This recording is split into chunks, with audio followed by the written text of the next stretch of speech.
Specialistët e sektorit për hetimin e narkotikëve arrestuan shtetasin Ash, 33 vjeç, banues në Shkodër, pasi në Moriçan në dalje gjatë kontrollit fizik shërbimit e policisë kufitare i gjetën një sasi të vogël lëndë të dyshuar narkotike e kanabis.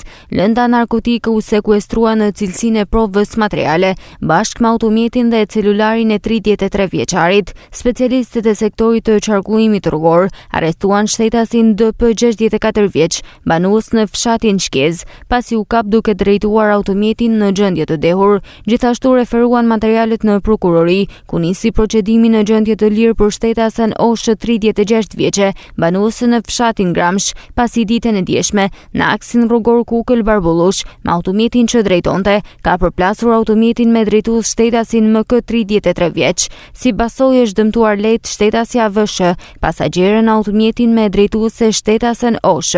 Specialistët për hetimin e krimeve të komisariatit të policisë Shkodër referuan materialet në prokurori, ku nisi procedimi në gjendje të lirë për shtetasin PH, 29 vjeç, pasi është konstatuar duke drejtuar një automjet në të cilin bante pa leje shenja dalluese si të policisë, të cilat u sekuestruan në cilësinë e provës materiale bashkë me automjetin.